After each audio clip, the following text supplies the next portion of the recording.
कीड़ों से आपका स्वागत है। कीड़ों से आपका स्वागत है। तो फ्रेंड्स, आज की कहानी है जादुई परियों की कहानी। तो एक गांव में रमा नाम की एक औरत अपनी 2 बेटियों के साथ रहती थी। उसकी 2 बेटियां थीं, रीना और मीना। वह अपनी बेटी रीना से बहुत प्यार करती थी, उसे बहुत लाड से रखती थी। पर वह अपनी बेटी मीना से बिल्कुल भी प्यार नहीं करती थी। रोज उसे बहुत डांटती थी और उससे घर के सारे काम करवाती थी और रोज रोज उसे बहुत ज्यादा चिल्लाती थी।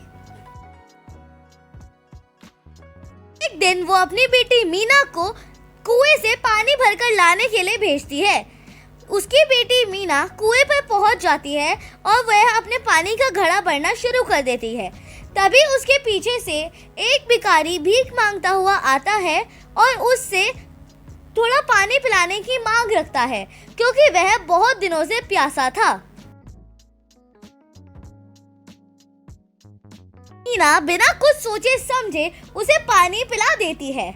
वह बूढ़ा आदमी उसे इतना शुक्रिया बोलता है और उसका बहुत धन्यवाद करता है। तभी अचानक कुछ देर बाद वो बूढ़ा आदमी एक जादुई परी में परिवर्तित हो जाता है।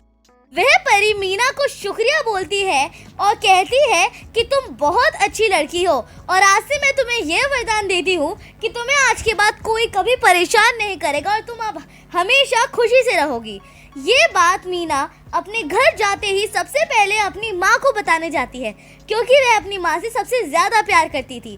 वह अपनी माँ को जैसे ही ये बात बताती है, उसकी माँ उसको चिल्लाकर वहाँ से भेज देती है, उसे कोई और काम दे देती है।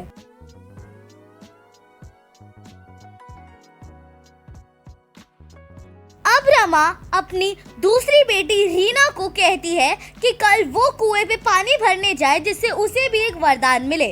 रीना ऐसा ही करती है। वह अगले दिन छोटी सी बोतल लेकर कुएं के पास जाती है ताकि उसके हाथों को कोई कष्ट न पहुंचे।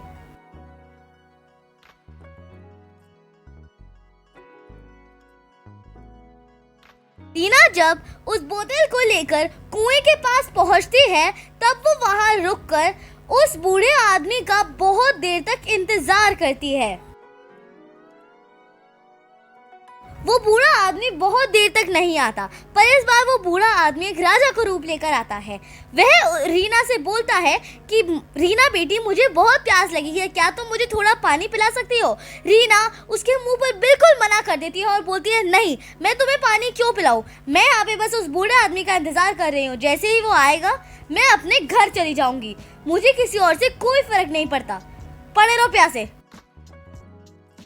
फिर वह राजा उस परी में परिवर्तित होकर उस लड़की को एक श्राप दे देता है, क्योंकि वह लड़की दिल से बिल्कुल भी अच्छी नहीं थी और उसने आज तक किसी की भी मदद नहीं करी थी।